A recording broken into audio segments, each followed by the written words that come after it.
and gentlemen, welcome to another video where I react to your sports takes. Oh yes, I made a tweet this morning asking for your guys' takes on any sport, and the comments started rolling in almost immediately. Thank you for that, because I didn't know what else to do today. Trying to upload videos every day in the off season stinks, man. I'm not even gonna try and hide it. It stinks. So anytime you guys can help me out, just know I genuinely appreciate it. Couple of plugs before we hop into the video. Don't forget to use code Wyatt's World on G Fuel, Waggle, or Prize Picks. By using my codes on G Fuel or Waggle, you'll save a discount on any of their products, and by using my code at sign up on Prize Picks, you're gonna guarantee yourself to win a free $50 with your first $5 entry. But remember, always play responsibly, and let's get into the video.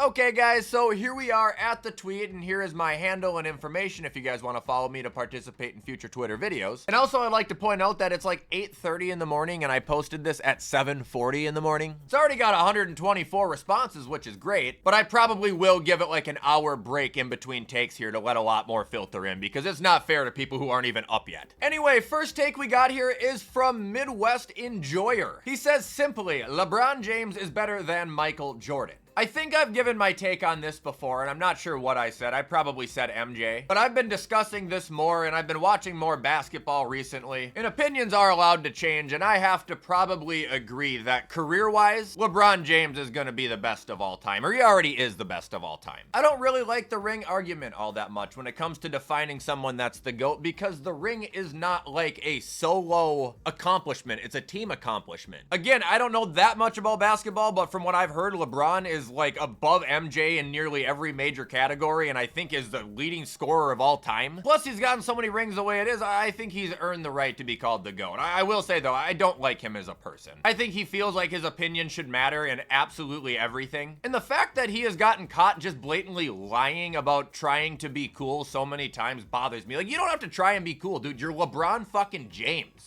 Now moving on, we have a take from Burbos. He says Shedeur Sanders is going to be the next Johnny Manziel. Curious as to why you say that. Do you think he's just going to be terrible, or do you think he's just going to be really arrogant and dumb and get himself in a bunch of trouble? I mean, I can't lie, I don't have the best impression of the guy either. I do think he has some attitude problems. I think he's a good quarterback, but if he comes into the NFL and yells at one of his receivers to catch the fucking ball after they drop it, I can almost promise you he's going to get reality checked real quick. This takes from SwitchFan101. He says, esports should not be considered a sport ever. I think I have to agree with that. I don't know what I would call them, but I don't consider esports or video games a sport. I really don't. While it does require thinking and talent, you're not physically, you know, competing against somebody. The most physical thing you're doing is clicking buttons. Like, sports to me are when people physically face-to-face compete with each other in events that, you know, you need to use your body for, essentially. And again, esports, you do need your hands, but you're also sitting in a damn chair. Like, to me, it's just, I like gaming, but it's not a sport. Jalen Riverton says Will Levis deserves one more chance. His embarrassing plays overshadow his good throws. I'm not opposed to the Titans rolling with Will Levis. I think I've been pretty vocal about that. I've lost a ton of faith in the guy, but I do agree in the sense that pretty much the memes have taken away any good thing he's ever done in the league, and that's not how it should be. And also at the same time, I don't think there is a single quarterback that would be successful in that system right now. I really don't. It's a mess over there, and honestly, I forgot to talk about this in one of my last videos because I wanted to talk about it. Does anybody else remember that Tyler Boyd is a receiver there? Like, I know the Titans is a receiver graveyard, but like, dude, he was legitimately good with the Bengals. I didn't hear his name one time this year. Like, at this moment in time, you are doomed if you're a Titan. This one's from Gus is Goated. He says DK and George Pickens is better than Justin Jefferson and Jordan Addison. I thought he was fucking kidding. I said there's good trolls and then there's you, and he says, how is that crazy? Two great players compared to an amazing player and a rising great player. Okay, who is the two great players and who's the amazing player and a rising great player here? George Pickens is not great. And by the way, if you're referring to Justin Jefferson as the amazing player and Jordan Addison to the rising great player, because assuming you're not calling one of your own receivers amazing, you're just defeating yourself in your own fucking argument because you're just calling Jordan Addison also a great player. This is ridiculous. Next one's about the Titans again from James here. He says they'll be mid or bad for the next 5 years due to mistakes by their front office from 2019 to 2022. I mean, I agree 100%. Getting rid of AJ Brown was ridiculous. Thinking Treylon Burks was gonna be any sort of replacement was a fucking mistake. Getting rid of a coach who knew what he was doing was ridiculous. Even though I know that was technically 2023, but I think they've been a dumb franchise for many years now. Remember when that Titans fan just went off on me a couple of years ago? Bro, they haven't had more than 7 wins since then. I know I'm wrong a lot, but like, I do occasionally have a good take, you know?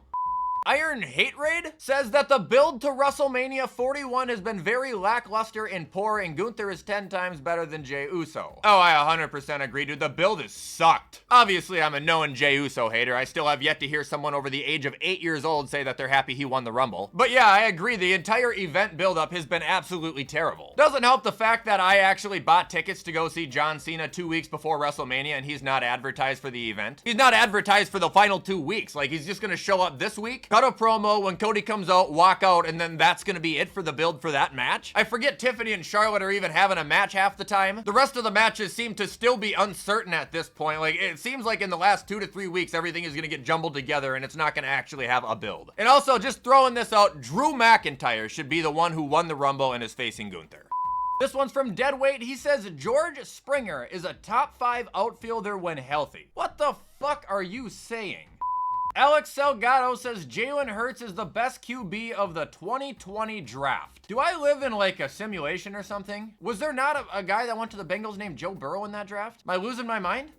Detroit versus the NFL says Lion fans aren't annoying. We've just been portrayed that way because we can finally talk. Think about it. After not talking because we've been asked for a decade and then talking like every other fan base because we are good, it seems like we're wild when we aren't. Okay, no, that's not true. You guys aren't talking like every other fan base. You guys are talking like Eagle fans. You guys are talking like Dallas fans. You guys have arguably been the most obnoxious fan base in the NFL for the last 3 years. Remember when the Browns were finally good? I don't remember their fans being bad at all. Washington was finally good this year. Their fans, pretty cool. Broncos and Chargers finally putting playoff seasons back together again. Their fans are grateful. Not all Lion fans are bad, but majority of them right now are insufferable know-it-all loudmouths. Jack says college sports are more electrifying than pro sports. I hate this argument. I hate it. I think it's the worst argument ever. I think it's so ridiculous. If you're talking atmosphere, sure, the people are more loud at college events. If you're talking the actual sports, dude, they're not even comparable to professional level. Sure, March Madness is an entertaining tournament because people play so hard, but majority of the time it ends up being guys shooting for 30% the entire time. College football, when it's not the same 8 teams playing, it's a blowout every time, so I get bored. Like, I don't get the hype. I don't get the people that choose to watch 19-year-olds play against each other than actual professional athletes. Like, if you're specifically saying the crowd is more electric, sure. But if you're trying to say the sport itself is more electric, you're out of your mind. In no way, shape, or form are college sports even comparable to professional. Orioles and Chill says Jose Altuve did nothing wrong and is the most overhated player in sports right now. I mean, look, I respect the guy, but he's a blatant fucking cheater. Carlos Correa's a Minnesota Twin. Same thing. He's a blatant cheater. Doesn't mean they're not good players, but it means they cheated. However, I'm not even that mad at the Astros at it anymore. I'm more mad at how Robert Manfred handled it. But yeah, I mean, he did do something wrong. He fucking cheated. The whole team did. Rome Karma 2 says Pete Rose should be in the Hall of Fame. Abso-fucking-lutely he should be. He didn't cheat. He bet on his own team. He bet on himself when they were playing good. Like, yeah, okay, you shouldn't gamble. That's against the policy, but he's still one of the greatest players of all time. And I 100% agree with him what he said before he died, rest in peace. If he had an interpreter like Shohei did, he would be off scotch-free. Keep in mind, I love Shohei Ohtani. I think he is a great face of the MLB, but he is absolutely 100,000% guilty of gambling last year. 1,000%! MLB just swept that shit right under the rug. Gridiron Gain says Eli Manning is not a top 10 quarterback. Yeah, I don't think anybody in their right mind would say he is. That's a pretty good take. Chris Cabrera says LeBron would win in a boxing match against Stephen A. Are you kidding me? Oh, yeah, of course he would. Stephen A is almost 60 years old. Ethan with a bunch of numbers says the Falcons ruined Kirk Cousins. No, they did not. Kirk Cousins not being honest about his health ruined Kirk Cousins. The Real JB says Cat moving on from the Timberwolves is still a win for them. I don't agree with that. that either. And Brandon Pushinsky, I believe I said that right, says JJ McCarthy will be a top 10 quarterback this season. I think that's a bit ridiculous to say just due to the fact that there is already so many great quarterbacks and this guy hasn't even played yet. But I do think he'll be a fine player. I think his passing is going to be a lot like Jalen Hurts. He won't have a lot of picks. I don't think he's going to have a ton of touchdowns either. I think he's going to play extremely safe, and I'm not sure that will give Jefferson his best season, but I think it'll give the Vikings offense their best chance. And that is gonna do it, ladies and gentlemen, for me reacting to your sports takes. Don't worry if you didn't get in this video, we'll do another one sooner than later, considering this is gonna be a very long couple of months. But if you guys did enjoy this video, you already know what to do to show support, and please do it because you know I appreciate any and all help. I hope everyone has a fantastic weekend. Stay safe, stay warm, enjoy baseball, and I will see you in the next upload.